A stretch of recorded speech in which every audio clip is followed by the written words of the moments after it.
Midsummer Scream. As we near the end of our little spook show, we've saved one of the best presentations for last.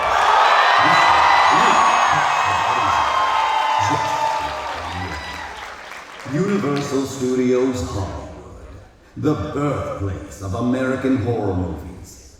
Each autumn, the park is transformed into one of the biggest Halloween events in the world, drawing fans from all corners to come face to face with their ultimate nightmares.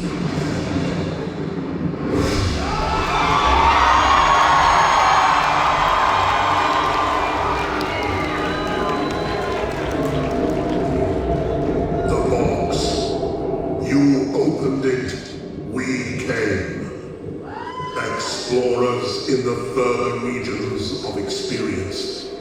Demons to some, angels to others. Now you must come with us and taste our pleasures. We have such sights to show you. Shall we begin?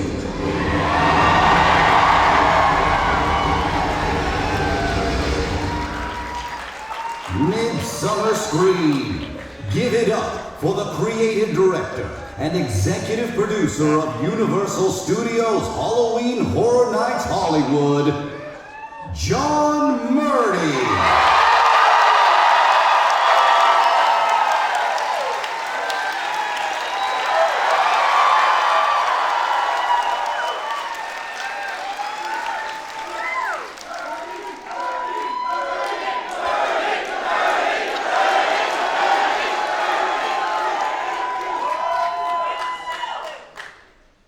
How you doing?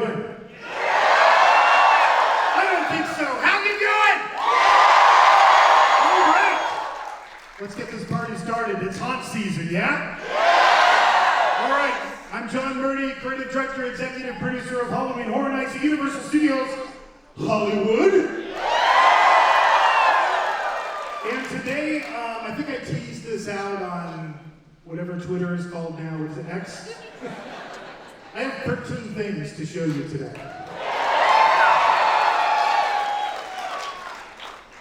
Some you will listen to, some you will look at with your eyes, but there are 13 things that we haven't shared yet. Is that okay with you guys? All right. We always have to start this the same way. How many of you guys came to Halloween Horror Nights last year, 2025? And how many of you guys have been to Horror Nights just in general over the last 21 years? Thank you. Thank you, thank you, thank you, thank you. And real quick, do we have in the house any Horror Nights team members? Stand up, all of you guys, stand up. Boys and girls, let's go.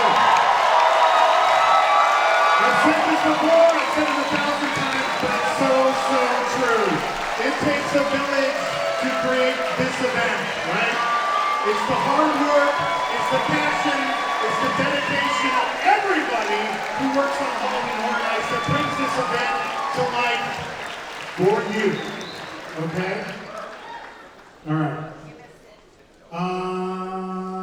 Why don't we start this way? Click.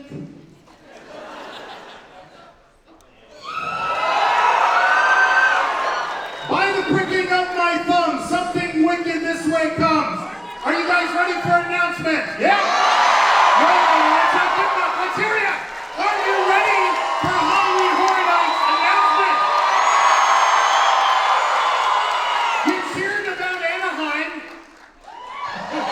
I want you to cheer louder about this announcement than you did about Anaheim.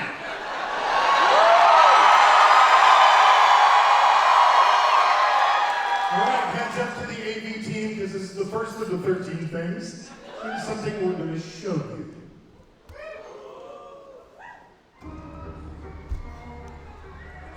Now, the moment you've all been waiting for.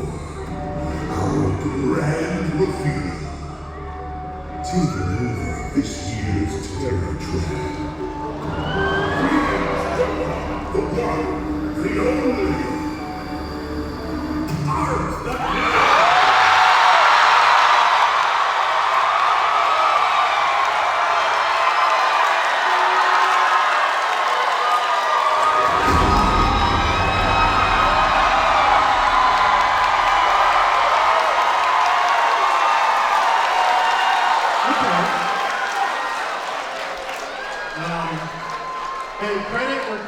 do. The whole reason that we even knew about art back in the day was you guys. From the minute, the first movie came out, people were coming up to me in the park and saying, Art the Clown, Art the Clown, Art the Clown. Last year, we brought it to life as a house, right?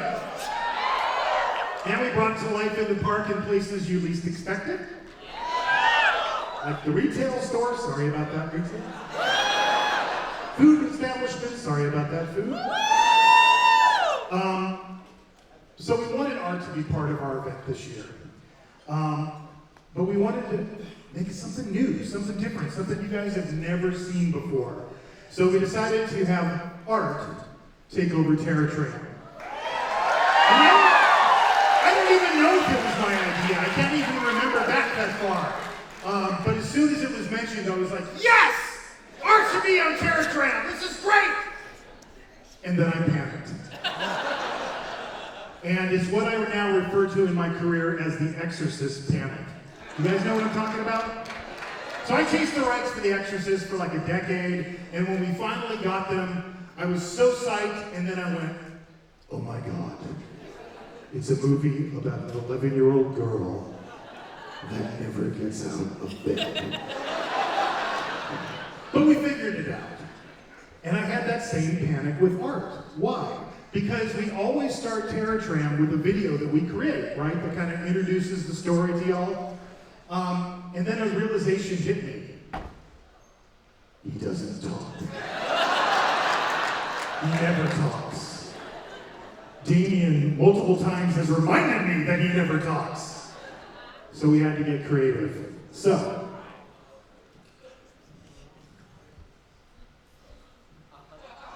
all right, I don't know how many of you are as old as I am. Probably not that many. But when I was a kid, we used to have booklet records. Do you guys remember what I'm talking about? I still ingrained in my brain from childhood, I still remember the G.I. Joe booklet records that I had as a kid. Somewhere in the Egyptian desert, the adventure team vehicle rolls on while Mike frantically tries to contact Joe. I mean, I could recite that whole booklet record. I won't, but I could.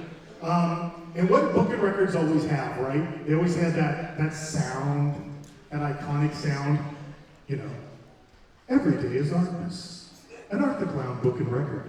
When you hear this sound, what kind of sound should we have for art? How about we make this an audience participation thing? Because I'm going to tell you the whole damn story, right? I'm going to take you through the video and what we're doing with this. And every time I go like this, I want you to scream your head off as loud as you possibly can scream, okay? Can we do this? Let's try it. An Art the Clown book and record. When you hear this sound, turn the page.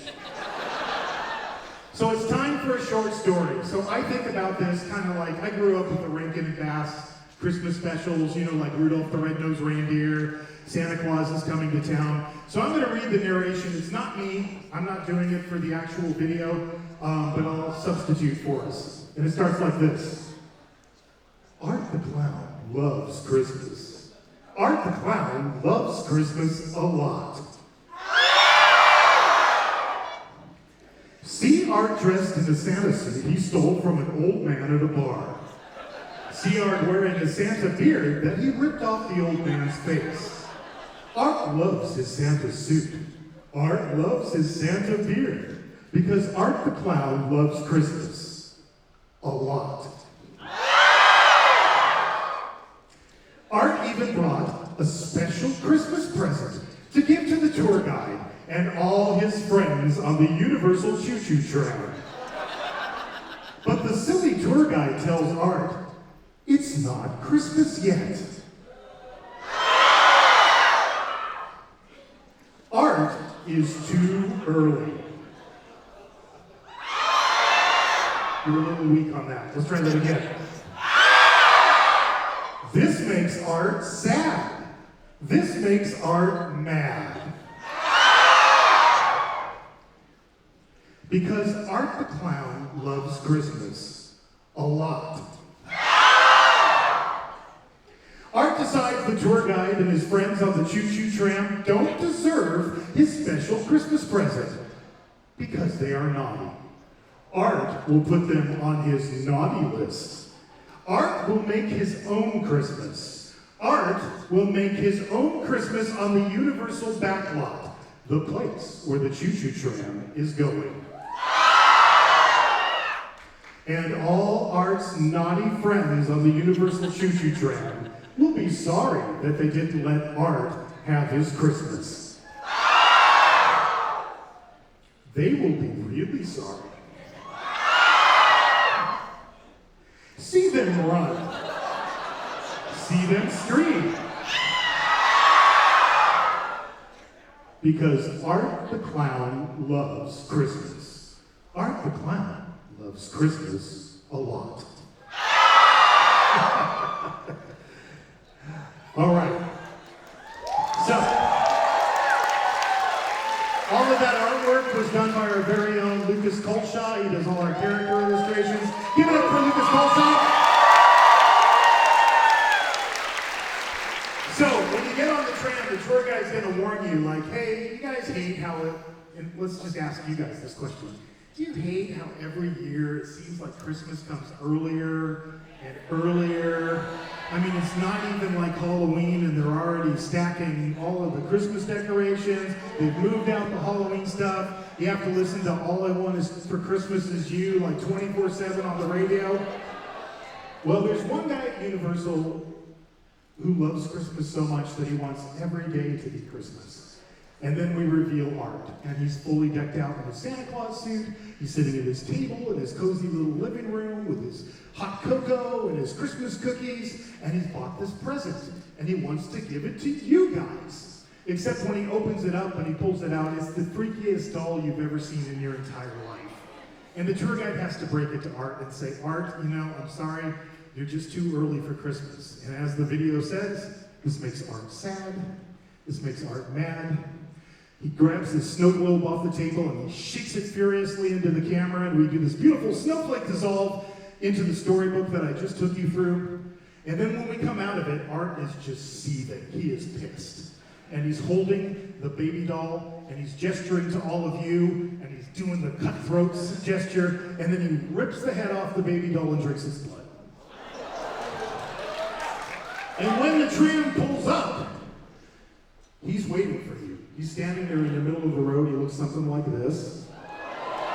He's still got that baby doll head in his hand, but he's totally bummed, and he's just staring at you and giving you this signal. Behind Art is this Christmas house, and it's all decked out. Look at what I did there. You thought you knew what we were doing, didn't you? You all thought you knew. You're all on the internet. Oh my God, I can't believe. And you're wrong. Carney, take that. So the Christmas lights are just kind of sadly sputtering away, and it's this really kind of sad, depressing scene. But then out of the portal comes two of Art's friends. Vicky Hayes and the little pale girl. And the little pale girl takes the severed head away from Art, and Vicky hands Art a brand new chainsaw. And now he's happy. He's jumping up and down, he's so excited, and then the music starts in. Do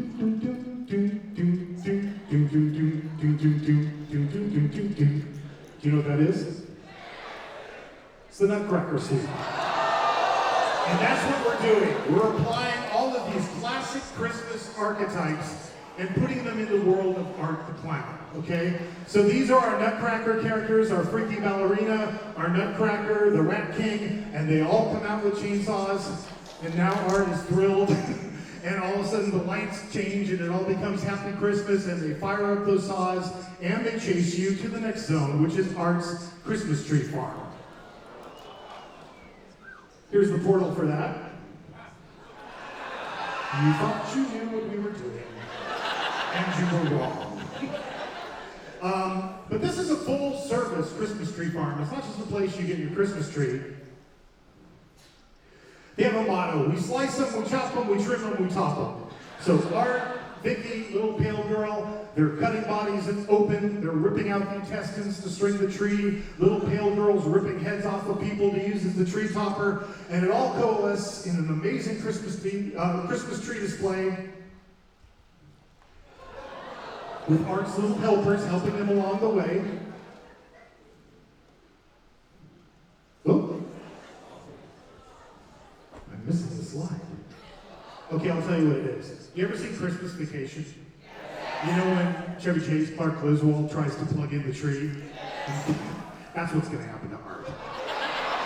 Okay, so the Bates Motel is being transformed into the 12 Sleighs of Christmas. And it's basically like a Christmas party, like a themed Christmas party where everybody dresses up, but it's being crashed by Art the Clown.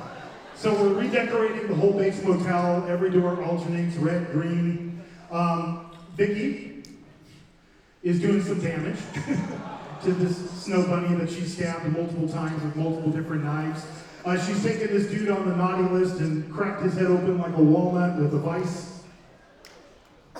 And little pale girl has jabbed an icicle into that poor elf dude's eyeball. And she's taken another one and shoved it through the girl's cheek. And then Sienna Shaw makes a cameo. So this is our snow angel version of Sienna. And she has a chainsaw showdown with Art the Clown, and that takes us to our next location, which is Art's Christmas Cafe. Food is a big part of Christmas every year. So we have our maitre d' Art and his two sous chefs that are preparing all the lovely food that you're going to be eating. And in the kitchen and in helping work the restaurant, we have the Christmas ham and the Christmas turkey. One thing I noticed last year, we had all these arts all running around the park, and I know a lot of you guys wanted to get a picture, right? You wanted a picture with Art, but it was like the Pied Piper trying to keep up with him. He was just jetting all over the park. So we're going to do that for you this year. Our Hollywood sign, covered in red. You can count the decision at that point in the experience where you can get in line and get a picture with Art for your Christmas card, you know? That takes us up to the entrance to War of the Worlds, which is held for the holidays. This is going to be totally UV. This is some of the artwork we're creating. And this is where we bring in snowmen, although they're more like Clockwork Orange snowmen. Like this. And then we come into War of the Worlds proper. You know, that's the thing with Terror Tram, right? This is what? My 21st year doing Horror Nights. 20 years, because you can't really count COVID. I mean, I count it, but you guys can't. And there was one year where we didn't have Terror Tram, so I guess 19 years of Terror Tram. Every year we sit down to design it, we always have to face this reality, okay? There's a Bates Motel, there's a can't move, and there's a plane crash. So we had to figure out why there's a plane crash in this particular concept. So we thought, what if Art had like a World War II flak gun, right? And what if little pale girl is like his spotter, and they're listening real carefully, and they hear, ho, ho, ho, Merry Christmas, and then they just open up on Santa, right?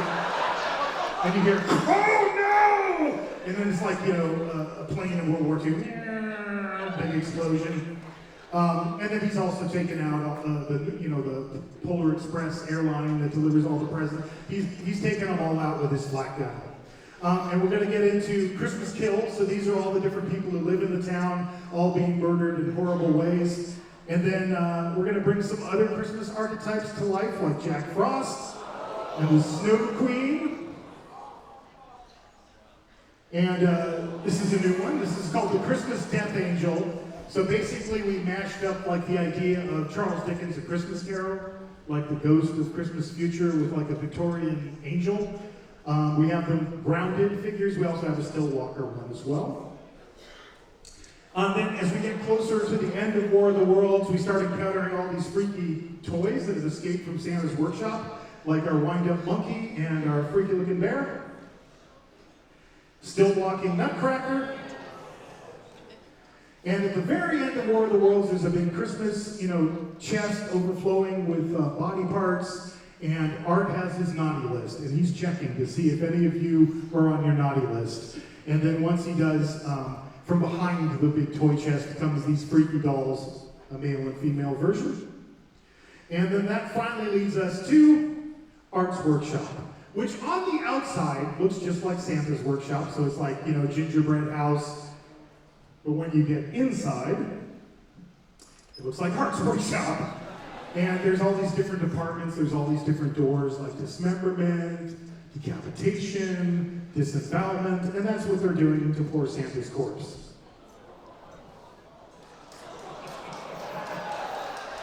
Sorry, Santa. And that's Terror Tram.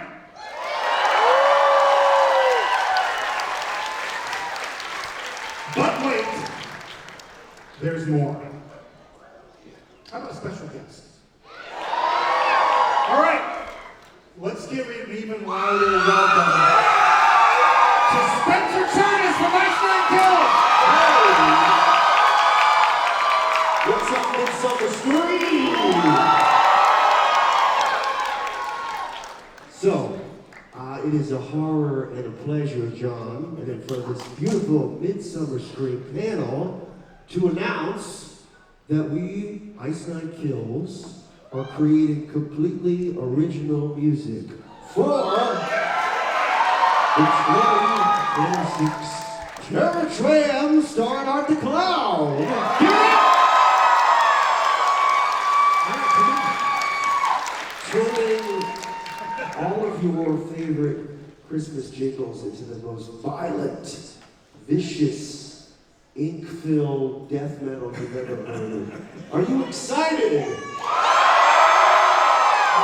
Now, for years, a lot of you guys in social media have been like reaching out and going, you should do something with Ice Nine Kills. You should, like, there's this guy, his name is Spencer Charnas. You should, I've known him for years, man.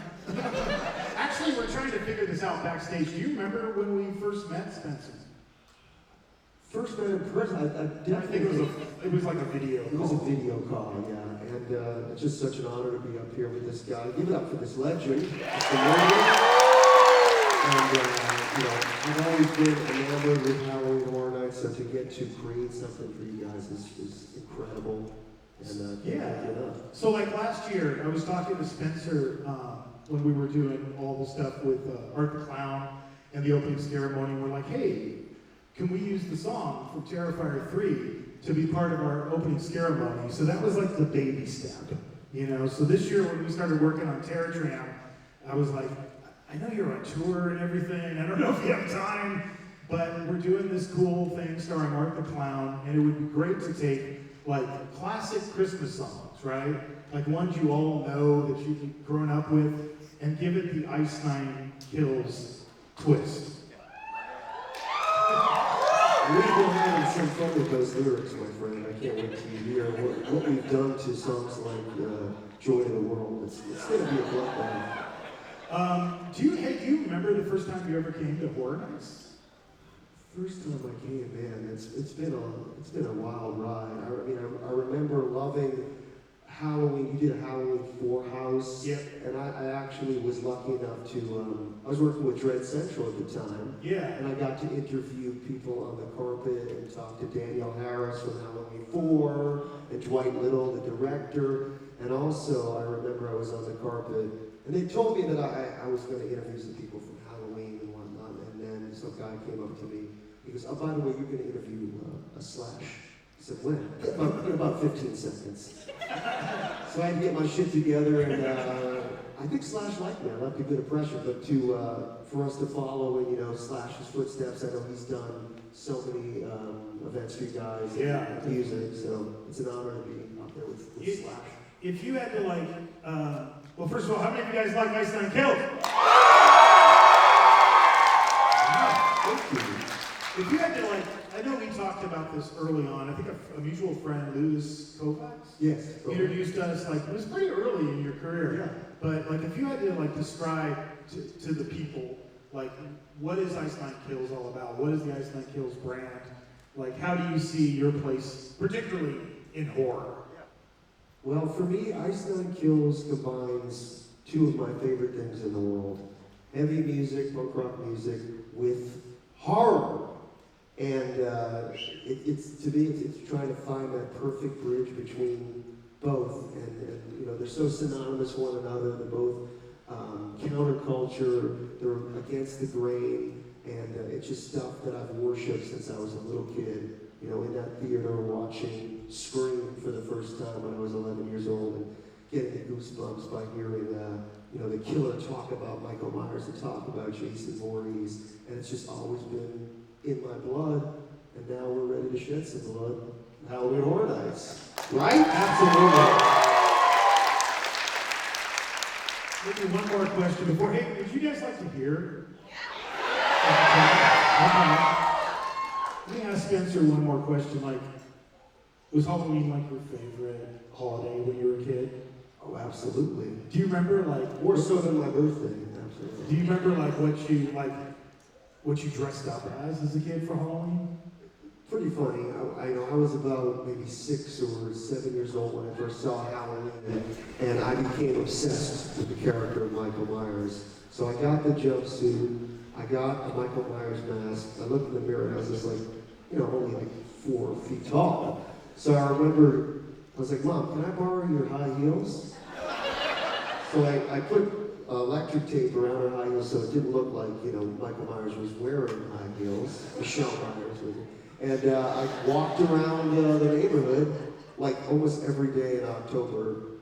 Like not on Halloween? Like, yeah, not even on Halloween. Because I thought it would be scarier if you look out your window and it's like October 2nd. Yeah, that would be scarier, all right. But now in retrospect, you know, I was probably only about 5 feet tall with the high heels. So I don't think anyone was very threatened. Yeah. Aside from Terror Tram, is there anything you're particularly looking forward to this year for Halloween Horror Nights 2026? Woo! Well, to me, Hellraiser has always lent itself to this incredible aesthetic. You know, Clive Barker. I don't know what the hell's going on in that guy's head, but he's scary. I do. Yeah, you live it. I've known him for a while. Yeah. But, you know, a guy like that, you know, not only created Hellraiser, but also Candyman. Of course, the legendary Tony Todd. Give it up for Tony Todd. So I can't wait to see what you're going to do with that property. Yeah, that one is one we've been waiting for a very long time. It's one of our White Whale properties. We're so excited to finally have the rights to do it, working with Clive, and I think it's going to blow everybody's mind. I can't wait, man. All right, AV team, we're gonna. It's cool with you guys. Is it all right if you want to hear "Joy to the World"? Do you want to hear "Joy to the World" or what Spencer and Ice Nine Kills has done to "Joy to the World"? You guys sent me this track, and I was like, oh my god. I mean, Terror Tram is going to have the most intense, you know, music score it's ever had in its entire history of existence. But if you're cool, ready? Yeah. You guys want to hear it? Okay, let's do it. Joy to the world, now Lord hath come, the dead bring down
combining, you know, it's the juxtaposition of the happiest time of year with death.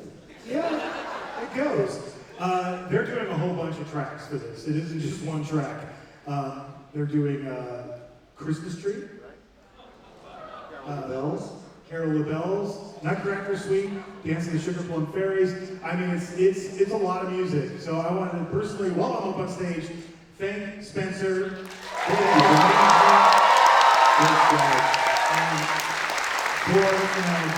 part of this year's event.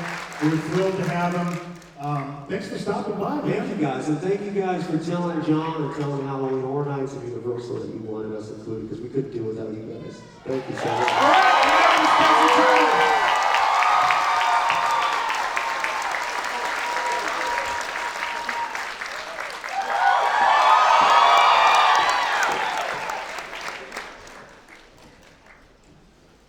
Well, what do we do now? Announce more? What? Announce something else? Just announce Terror Trend. What else can we possibly announce? By the pricking of my thumb, something wicked this way comes. Do you want another announcement? Let's go! Oh, that's not good enough. Come on!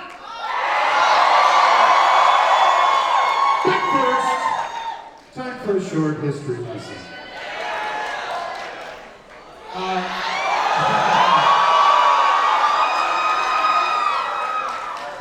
We've had a long legacy of doing Latin American content for Halloween Horror Nights. And again, credit where credit is due. I didn't grow up with these stories, you know. It wasn't part of my culture. But you guys came up to me unsolicited for years, saying, have you heard about La Llorona? Have you heard about El Cucuy? That really fired my imagination and the imagination of everybody that works on Halloween Horror Nights. So since 2010, with a couple of breaks, we've been really focusing every year on doing a special Latin American themed house. We just came off the Monstros trilogy, right? And I think I stood up on this stage last year and we're like, it's done, this is the end, this is the final act of the trilogy. And then the event opened. And it was this huge hit. But I made a promise, so it is done. I know. So we had to come up with something new, and I should mention and give credit to, there's a group of people at Universal Studios Hollywood. They're my colleagues that work on Horror Nights. They come from all different backgrounds. Some have a heritage in Mexico, others Latin America, like South America, Central America. They represent a wide spectrum. And I always meet with them before I do anything that's going to have Latin American content, because I took 2 years of Spanish in high school, and that was like 40-something years ago. So they're a huge help to me, not only with translation, but just to making sure that everything we do is authentic. So I did want to recognize those folks and say thank you for all of their help. Because we've got something new for you.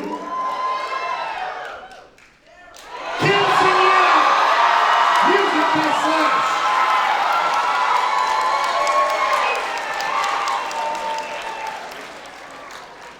This is going to take some explaining.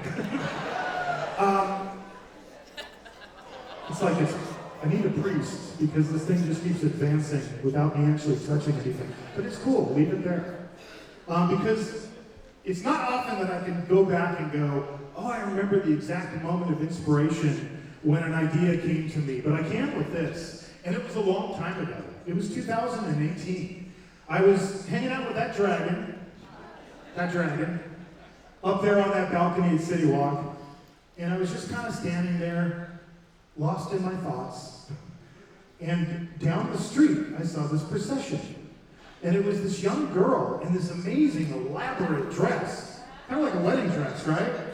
And then she had a whole group of girls with her that were all in dresses, kind of like bridesmaids. And there was a whole group of guys, and they were all in matching suits, kind of like groomsmen. And I was like, what the hell is that? So I started like, well, there's no way. I stopped them. I went down the escalator and I was like following them and trying to figure out what it was that they were doing. Because again, I did not grow up with quinceañera. How many of you, well, let's start with this. How many of you have had a quinceañera? Okay. How many of you have attended a quinceañera? I backed the right horse. Good. have no idea what we're talking about and are completely lost? Oh, a couple, okay. All right. Well, for you, that handful of people that are a little bit lost, it's time for a short cultural history lesson. And this is all part of the research that I did in talking to all of my different colleagues. But there are essential elements to a quinceañera. In essence, what it is, and you guys keep me honest if you disagree with me, because these things, everybody has different opinions, but it's the celebration of a girl's 15th birthday, and it's pretty much the transition from childhood to adulthood, right? And it has lots of things that tend to be in common, although your quinceañera might not have had this, so don't get angry if it didn't. But there's generally a court of honor, right? And that's the girls called damas, and the boys called chambelanas. Hope my pronunciation's okay on that? Is that right? Oh, my Spanish teacher's gonna be so happy if she's still alive. Probably not. That's the court of honor. There's the gown, el vestido. El vestido. It's the formal gown worn by the quinceañera. There's usually a tiara and a scepter, and that represents her newfound responsibility. There's the la entrada, which is her grand entrance that she makes to the party. There's typically a candle display, 15 candles, one for every year of her life. There's something very unusual, doesn't exist in my culture or a lot of other cultures, but it does in the culture of quinceañeras, and that is the presentation of the last doll. And it's supposed to represent, this is the last doll you're ever going to receive because now you're transitioning from a child into a young woman. Along with that, there's another tradition, that is the changing of the shoes ceremony, changing usually out of flats into high heels, because again, you're transitioning from childhood to adulthood. Of course, there's food, music, dancing, there's a formal toast, and there's a cake cutting ceremony. And that's just some of the elements involved in a quinceañera. So I took all of that and I went, okay, if I was making a horror movie, how would I take all of those elements, put it into the hot stew, stir it around, and see what comes out? So you guys always ask me, all the time on social media, can we see an example of a treatment? Okay, well, here you go. This is an example of a treatment.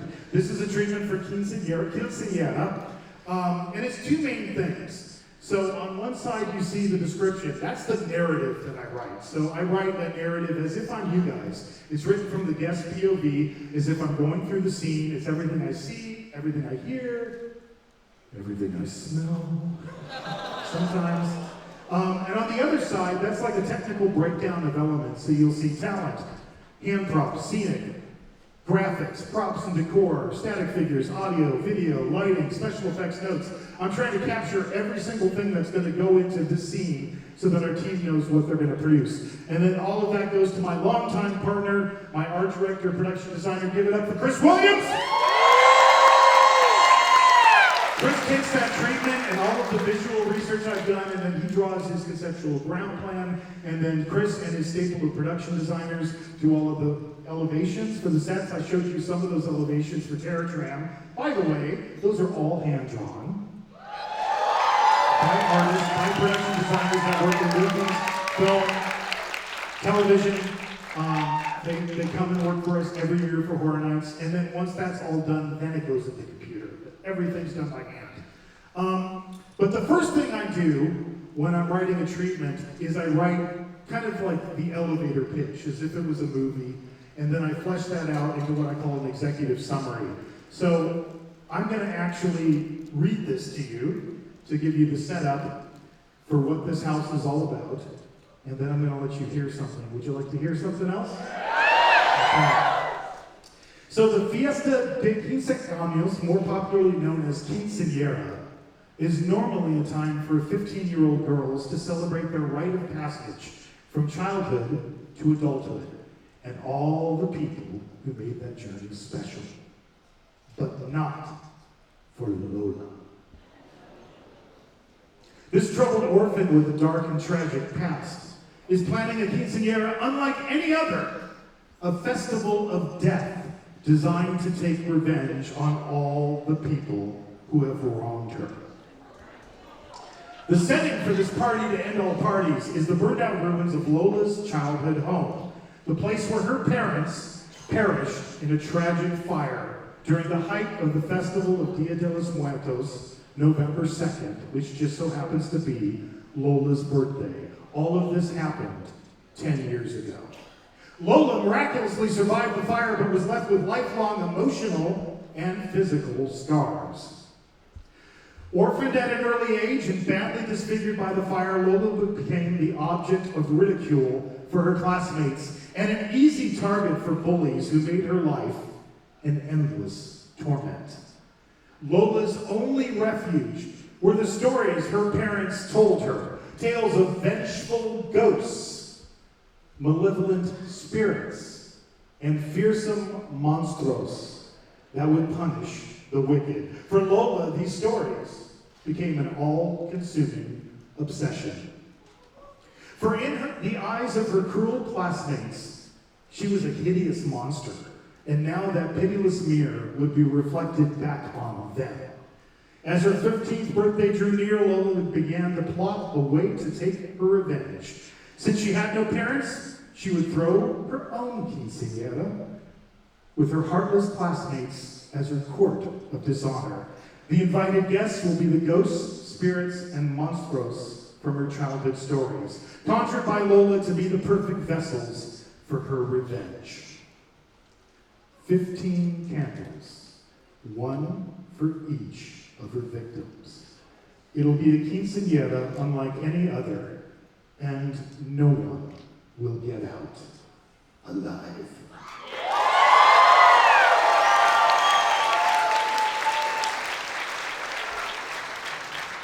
This is the facade. So some of you guys have seen this going up in Parisian Courtyard. This is the burned out ruins of Lola's childhood home. And I know a lot of you guys have been looking at that, trying to peer over the construction fence. Hold your phone over the construction fence to see what else you can get. And you've been talking a lot about that balcony up there. That is purpose built. That is for Lola. Okay? So there is a character out in front of this facade, but she is elevated up above you. You're going to walk underneath her to get into the house. So we had to design what Lola was going to look like. This is some of the sketches that we did. We wanted to show the burn and all the damage from the burn, but because her birthday is November 2nd, the height of Dia de los Muertos, we also wanted to fold in like the calaveras, the candy skull kind of makeup, and then we put it together with the costume design. So she has this kind of fiery appearance, which involves UV. So we did a makeup test recently. We took this prosthetic makeup. This is done by our makeup artist, Patrick McGee Effects. And then he just did this makeup test just like the other day. So why am I doing her in a prosthetic? Because we do have ones of her in a mask as well. It's because I need her to lip sync. But most importantly, I need her to do a song. First time ever in the history of Halloween Horror Nights. Last year, I was at the event. I was hanging out. I was down by H-Lot. I was with my daughter, Izzy, the girl who I had her AI search herself the other day, and she was really mad because it came up. She is known by the nickname, the girl who cannot be scared. And she was like, "What did you tell them?" And I was like, "It's AI, honey. It just made it up. It wasn't me." But Izzy and I were at Horror Nights, and all of a sudden my phone beeped, and it was Slash, and he was there with his son, so it was like, "Hey, let's hang out." So we were hanging out and going through the houses, and at the end of the night, I was walking into his car, and I went, and he just looked at me and he goes, "Next year." And I'm like, "Oh, okay, we're gonna have that conversation." And I said, "Hey, there's this thing I came up with in 2018. I've never done it. Maybe this is the time to do it." Kind of told him the basic idea. When I got back to Ireland, I sent him the treatment. And then, just like a few weeks later, I got this beautiful piece of music from Slash on Spanish guitar. And then I kind of said, "Hey, here's an idea. What if we wrote a song?" So I wrote the lyrics, the vocal melody. Is Stacy Quinolte in the house? Stacy Quinolte anywhere? Stacy, here, raise your hand, stand up. Nope, not in the house. I gotta give credit to Stacy. Stacy's our producer, arranger, and co-writer. So all the music we've done with Slash over the years, Stacy has done it. I don't know if Danny's in the house. Danny, stand up! Okay, this dynamo. So we were trying to find the voice of Lola, right? And you know, and we were kind of getting frustrated. And then I think Stacy asked Danny, and she had this whole background in theater and everything. So I'm gonna play you, if it's cool with you, I'm gonna play you the whole track. Right? It's a little bit long, but you know, you'll be the first to hear it. Is that cool? So all of the voices you hear on this track are Danny. All of them. Give it up for her.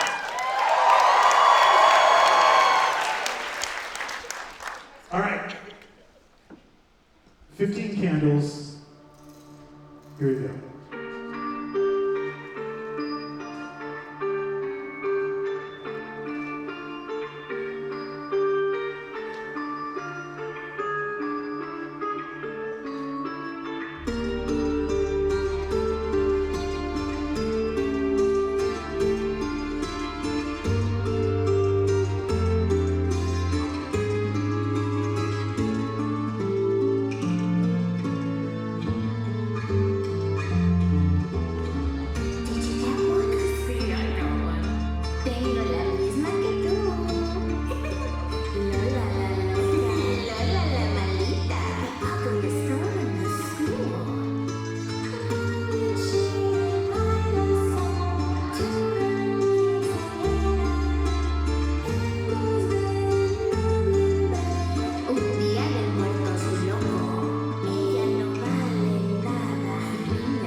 Do you ever bully? Probably everybody in the horror community, right? Or else we wouldn't be doing what we're doing. Though the words are in Spanish, this is the point of it. A moment of suffering lasts forever, lasts a lifetime. So this house is for all the people who were ever bullied and wanted to take revenge. But wait! Waiting for it to register. Waiting for it to register. How long have you guys been asking me? When are you guys gonna have a behind the scenes tour? Now! First time ever, we're gonna start in Hollywood. They've been doing this for years in Orlando, Florida, but we're gonna start in Hollywood because you asked for it. Unmasking the Horror is going to be available for the first time in Hollywood. It's gonna be Quinceañera and Sinners. Alright, now I gotta kick it into overdrive because I'm already getting the person by the side of the stage giving me the, dude, you gotta wrap it up, you gotta wrap it up. We got a lot of stuff to go through, so hang on. You wanna see some scare zones? Let's go. Do we even have time for a shorter cultural history lesson? Sure we do. In Mexico in the 1920s and 30s, they had this thing called carpa shows, which were tent shows, kind of like sideshows that traveled from town to town. We thought that would make an interesting theme for the scare zone on French Street, which is El Circo de la Muerte. To tie into our carnival theme that we got going on this year, I'm going to run you through the characters real quick. Starts with the ringmaster, the dancing bear, the chicken geek, the fish boy, the rat boy, the bearded lady, Two-Face, which is a still walker, and the twins. And here's the whole lineup. So this is El Circo de la Muerte, which is going to be our scare zone on French Street. Let's talk about the chainsaws, all right? You guys know already that we announced Fort Nightmares earlier, which is New York Street, right? We kind of needed something to kind of visually blend in with that, just in case a bunch of chainsaws went running through that zone. So we came up with hackers. Let me walk you through the looks. And this, and this, and this, and this, and this, and this, and this, and there we go. Last year we tried something new over by Studio Tour by the Rotunda. It seems well received. You guys seem to like that kind of unexpected scare zone, so we're going to do a new one. It's called Blood Bog. This is Pat Quinn. Pat has been with us since the beginning. Pat Quinn, he's the guy who does all our scare zones and park decor. Pat always finds weird stuff and then like shows it to us and goes, hey, I have an idea for a scare zone. So in this case, this is the concept art that we put together for this zone. You see that big creature, and if we hit the next one? So Pat bought that, and then created a whole character around it that we call the Spider Pirate. This zone has a lot of ghillie scares, but we wanted to kind of take ghillies a step further. So that's the looks for all our ghillie performers. There's actually more than this. But wait, there's more. We also have what I call HHN's character encounters or experiences. And these are just the places in the park where you don't expect to see anything, but something shows up. So, for example, Murder of Crows. The crows are back in town, so you're going to see your favorite crow characters that we've had like the last several years. Baby Crow will be back as well. We have some new looks for our grounded crow characters, created a whole new look for them. That's their look. And then just for fun, because there's the escalator, you know, and people are always taking pictures of that lay-down yard we have next to the Ozzy Osbourne house. And they're like, look at all that Egyptian statues. They're doing an Egyptian thing. No, we're not. We just took the horror statue, put a beak on it, and painted it black. Instant crow. We also have Shriek of the Banshee, and this is to bring back a type of character that we did several years ago. We haven't done it recently, so four-legged still walker. This is kind of around the decision hub before the fast ride. That's the scope for that character.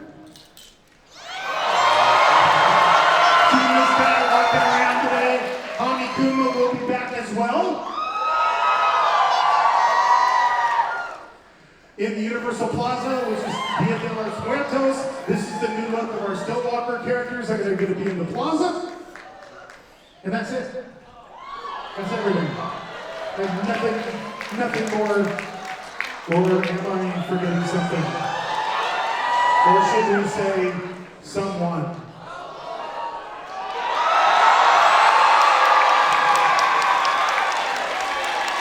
Last year, we did an experiment.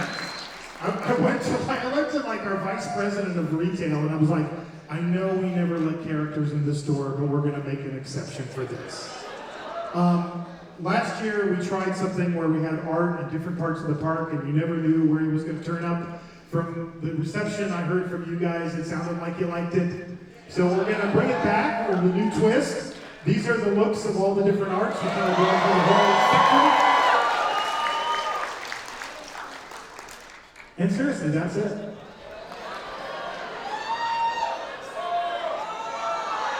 Really? What possibly more can I do for you?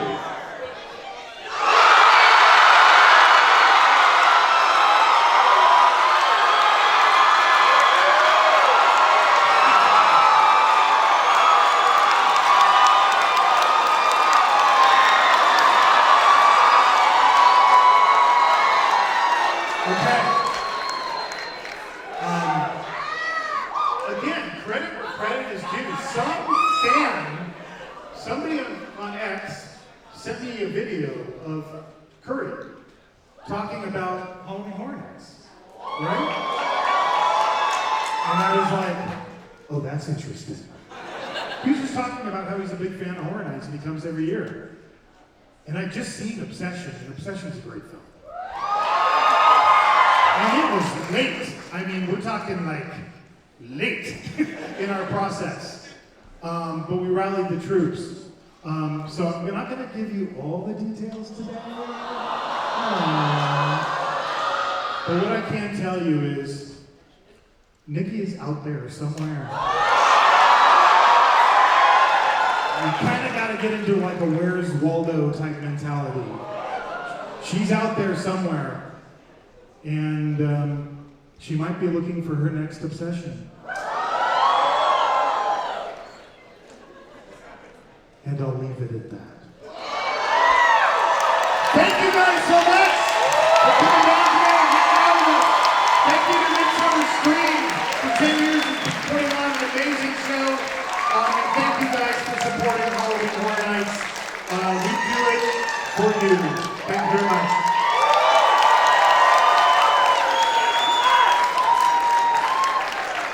At this time, we ask that you collect your belongings and make your way out of the theater.